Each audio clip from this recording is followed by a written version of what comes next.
Noipi, kilala mo ba si Ruben Ecleo at alam mo ba yung sektang PBMA?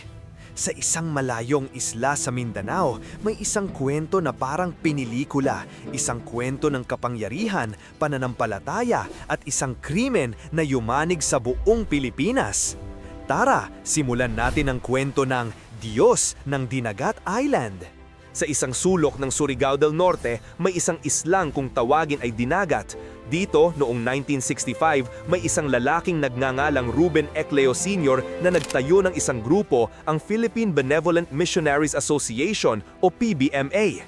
Sa simula, mukha lang siyang ordinaryong samahan. Ang layunin daw nila, pagkakawanggawa at pagkakapatiran. Ayos, di ba? Parang Boy Scout lang. Pero, Noipi, dito na nagsisimulang maging weird ang lahat. Si Ruben Ecleo Sr. ay hindi lang basta-basta founder. Para sa mga miyembro niya, siya ang Divine Master.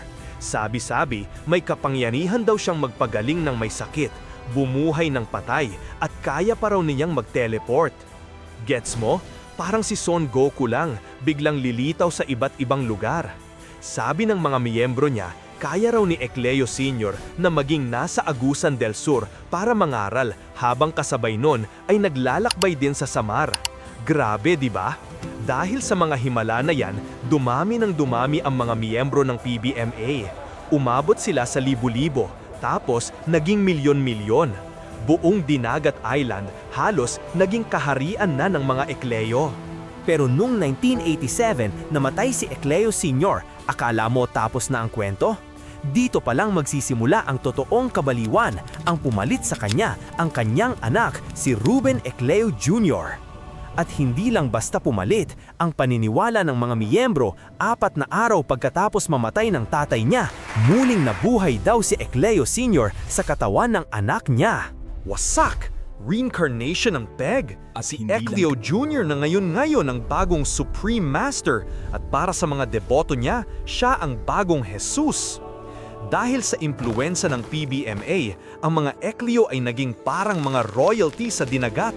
Naging politiko sila. Si Ecleo Sr. naging mayor mula 1963 hanggang mamatay siya. Sumunod naman si Ecleo Jr. naging mayor din ng San Jose Dinagat Islands mula 1991 hanggang 1994. Isipin mo, Noipi, ang leader ng kulto mo, siya ring mayor mo. Anong pwedeng maging mali, di ba? Well, marami. Pumasok ang taong 2002, si Ecleo Jr. ay kasal sa isang magandang medical student na nagngangalang Alona Bacolod. Mukha silang perpektong pamilya, may mga anak at nakatira sa Cebu. Pero sa likod ng mga ngiti, may mga alingas-ngas. Sabi-sabi, may problema si Ecleo Jr. sa droga. At dito na nagsimulang gumuho ang lahat. Isang araw ng Enero 2002, biglang nawala si Alona. Pagkatapos ng ilang araw, natagpuan ang kanyang katawan, nakasilid sa isang garbage bag at itinapon sa isang bangin sa Dalaguete, Cebu. Ang itsura ng bangkay halatang sinakal, katakot. Sino ang gagawa ng ganito? Lahat ng ebidensya tumuturo sa iisang tao, ang kanyang asawa, ang reinkarnasyon ni Jesus, si Ruben Ecleo Jr. Nang ilabas ng arrest warrant, anyari bes? Akala mo susuko na lang siya? Hindi! Nagtago siya sa kanyang kaharian sa Dinagat Island. At ang mga miyembro ng PBMA na handang mamatay para sa kanilang Supreme Master, anong ginawa? Nagbarikada sila sa paligid ng mansyon ng mga Ecleo. Libo-libo sila, armado at handang makipagyera para protektahan ang kanilang Diyos. So, noong Hunyo 20, 2000, nauwi sa isang madugong standoff ang lahat. Sinubukan ng mga pulis at sundalo na pasukin ang isla para arestuhin si Ecleo Jr. Ang sumalubong sa kanila, putukan. Nagkaroon ng matinding bakbakan na tumagal ng ilang oras. Sa huli, sumuko rin si Ecleo Jr. Pero ang resulta, 16 na miyembro ng PBMA at isang pulis ang patay. Grabe. Buhay ang kapalit para sa isang tao. At habang nangyayari ang gulo sa Dinagat, may isa pang mas malagim na trahedya ang naganap sa Cebu. Isang gabi, Habang ini-interview sa radyo ang kapatid ni Alona na si Ben na siyang pangunahing testigo laban kay Ecleo Jr., isang gunman ang pumasok sa bahay ng pamilya Bacolod at pinagbabaril sila. Patay ang mga magulang ni Alona, ang kapatid niyang si Ben, isa pa nilang kapatid. Wasak ang isang buong pamilya. Malinaw pa sa sikat ng araw, patahimikin ang mga testigo. Nang mahuli si Ecleo Jr., akala mo tapos na ang kwento. Pero Noypi, ang hustisya sa Pilipinas minsan parang pag-ibig, sobrang komplikado. Nang mahuli si Ecleo, oo, pero ang kulungan niya parang hotel. May special treatment daw, may mga babae pang bumibisita at nahulihan pa ng shabu. Anong klaseng kulungan yan? At ang pinakamatindi sa lahat, noong 2004, pinayagan siyang magpiyansa. 1,000,000 ang piyansa para sa isang non-bailable na krimen. Ang dahilan, humanitarian grounds daw.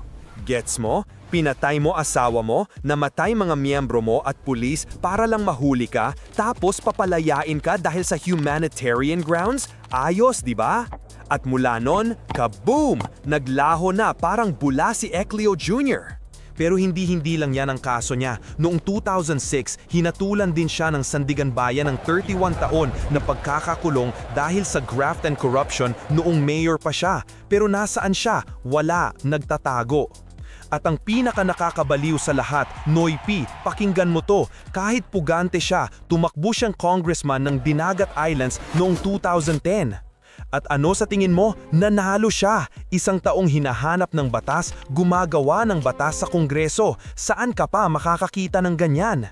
Sa wakas, noong 2012, 10 taon pagkatapos ng krimen, lumabas ang hatol sa kasong parricide. Guilty. Hinatulan siya ng habang buhay na pagkakakulong. Pero nasaan ang akusado? Ayun, wala pa rin. For almost a decade, naging isa siya sa mga most wanted na tao sa buong Pilipinas na may 2 million na pabuya sa kanyang ulo. Parang teleserye, di ba? Mayaman, makapangyarihan, leader ng kulto, politiko, at ngayon, isang pugante. Marami na ang nawalan ng pag-asa na mahuhuli pa siya. Akala ng lahat, tuluyan na siyang nakatakas sa hustisya. Pero noong Hulyo 2020, sa gitna ng pandemya, bam! Dumating ang balita. Mahigit 8 taon pagkatapos ng hatol at halos 10 taon na pagtatago, nahuli na si Ruben Ecleo Jr. Saan? Hindi sa malayong isla o sa ibang bansa. Nahuli siya sa San Fernando, Pampanga, habang papunta para mag-golf. Nagtatago lang pala siya sa isang subdivision gamit ang ibang pangalan at may bago na siyang pamilya. 6 na buwan siyang minanmanan ng mga pulis. Nagpanggap pa silang construction worker at basurero para lang makalapit. Nang mahuli siya, ang sabi niya sa mga pulis, patayin niyo na ako. Alam niya kung anong naghihintay sa kanya, huli na ang lahat. All the good times should come to an end, sabi niya sa media. Dala-dala siya sa New Bilibid Prison, pero hindi na siya nagtagal. Wala pang 1 taon, noong Mayo 2021, namatay si Ruben Ecleo Jr. sa loob ng kulungan dahil sa sakit. At ang PBMA, hanggang ngayon, mayroon pa rin sila. Marami pa ring naniniwala sa mga Ecleo. Ang Dinagat Islands naging probinsya na at ang pamilya Ecleo maimpluwensya pa rin sa politika doon. Grabe yung kwento, di ba, Noypi? Isang kwento na nagpapakita kung paano ang bulag na pananampalataya ay pwedeng maging mapanganib. Kung paano ang kapangyarihan at pera ay kayang baliin ang sistema ng hustisya. At kung paano, kahit gaano man katagal, darating at darating pa rin ang pagtutuos. Sa huli, ang Diyos ng Dinagat Islands na inakalang hindi kayang hawakan ng batas ay natapos din ang kwento sa likod ng rehas. Isang paalala na walang sinuman, gaano man sila kataas, ang mas mataas pa sa batas. Pero ang tanong, sapat na ba yon para sa mga buhay na nawala at sa pamilyang winasak? Kayo na ang humusga.